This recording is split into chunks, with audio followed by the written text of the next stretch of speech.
Happy evening to all. இது உங்க life parables.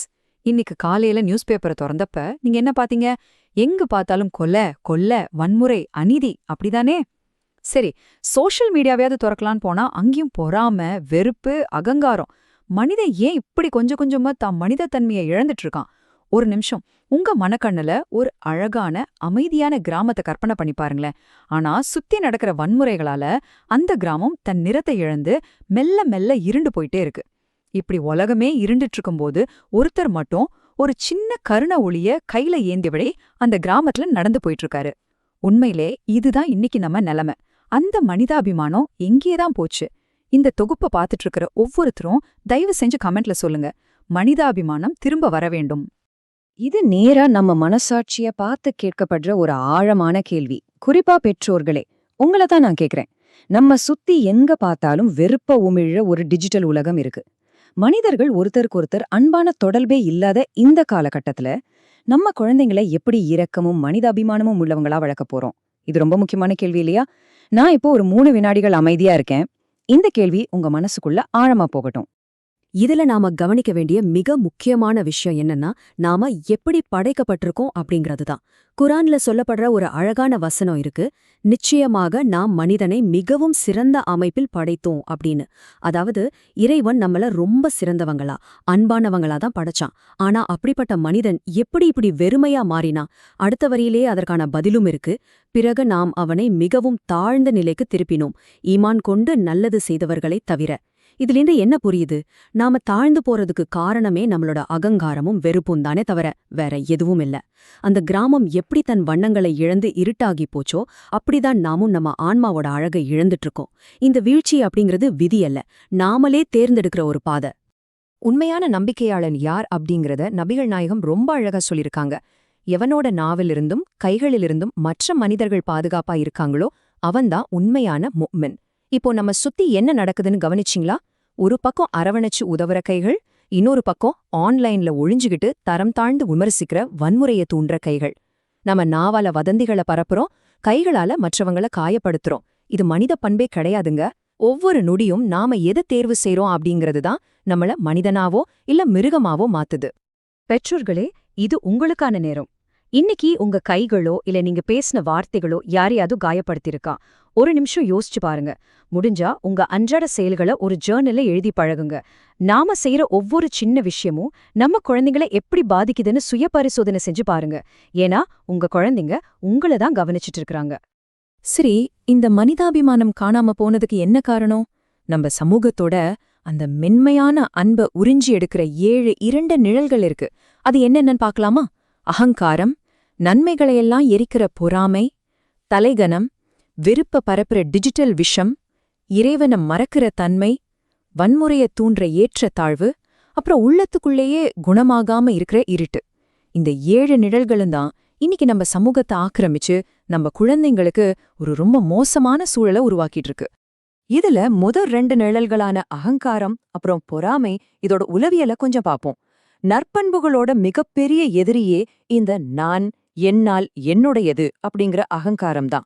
உளவியல் ரீதியா பாத்தீங்கன்னா இந்த சுயநல குணம் மனித மூளையில இருக்கிற எம்பதி நியூரான்ஸ வேலை செய்ய விடாம தடுத்துடுமா.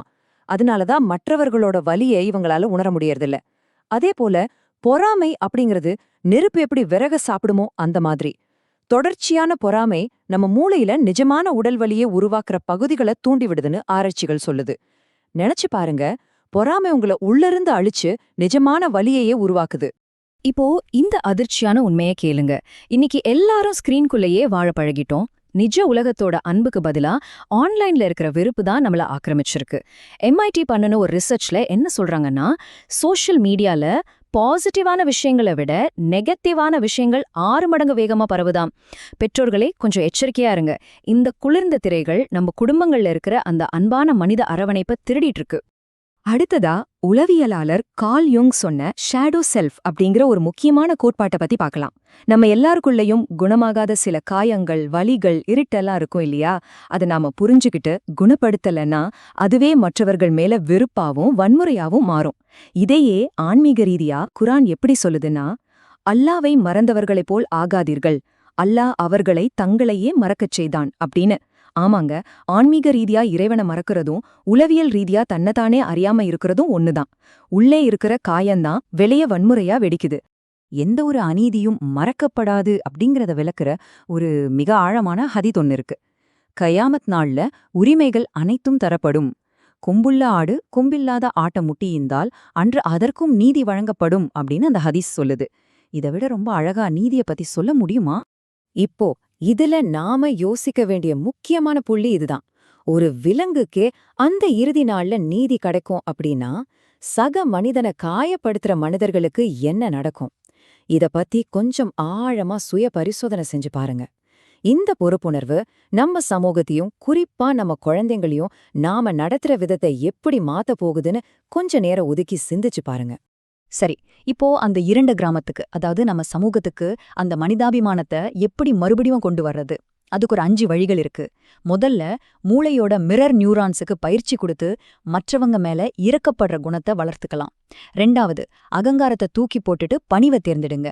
3வது, இறுதி நாளோட நீதிய எப்பவும் ஞாபகத்துல வச்சுக்கோங்க. 4வது, ஒவ்வொரு மனிதருக்குள்ளும் இருக்கிற இறைவனோட கருணைய பார்க்க பழகுங்க. கடைசியா, ஒரு சின்ன புன்னகை இல்ல ஒரு சின்ன உதவி, இப்படி சிறு சிறு கருணை செயல்கள்ல இருந்து ஆரம்பிங்க. இந்த சின்ன சின்ன செயல்கள் தான் அந்த கிராமத்துக்கு மறுபடியும் வண்ணங்களை கொண்டு வரும். உலகத்தோட மாமேதைகள் என்ன சொல்லியிருக்காங்கன்னு கொஞ்சம் பாருங்களேன். Gandhi, Rumi, Victor Frankl, Nelson Mandela, இவங்க எல்லாரும் ஒட்டுமொத்தமா சொல்ல வர்ற விஷயம் ஒண்ணுதான். மண்டேலா ரொம்ப அழகா சொல்வாரு, மனிதனை வெறுக்கிறான் அப்படிங்கிறது இயல்பான விஷயம் இல்ல, அது அவன் கத்துக்கிட்டது. வெறுப்ப கத்துக்க முடிஞ்ச மனுஷனால அன்பையும் கத்துக்க முடியும் அப்படின்னு. பெற்றோர்களே எம்பதி, அதாவது மற்றவர்கள் வலிய உணர்ற தன்மை அப்படிங்கிறது நாமளா தேர்வு செய்யற ஒரு விஷயம்தான். அதை குழந்தைங்களுக்கு தாராளமா கத்துக் கொடுக்க முடியும். அது ஒண்ணுதான் நம்ம சமூகத்தை குணப்படுத்துற அருமருந்து. இதே விஷயத்த நம்ம திருவள்ளுவர் எவ்வளவு ஆழமா சொல்லியிருக்காருன்னு பாருங்க. அன்பிலார் எல்லாம் தமக்குரியர், அன்புடையார் என்பும் உரியர் பிறர்க்கு. அதாவது அன்பு இல்லாதவங்க சுயநலமா எல்லாத்தையும் தங்களுக்கு மட்டுமே வேணும்னு சேர்த்து வைப்பாங்க. ஆனா அன்பு இருக்கிறவங்க தங்களோட உயிரையும் எழும்பையும் கூட மற்றவங்களுக்காக சந்தோஷமா கொடுப்பாங்க. இந்த 2 குணங்களுக்கும் இடையில இருக்கிற அந்த மலையளவு வித்தியாசத்தை நம்ம தெளிவா உணரலாம் இல்லையா?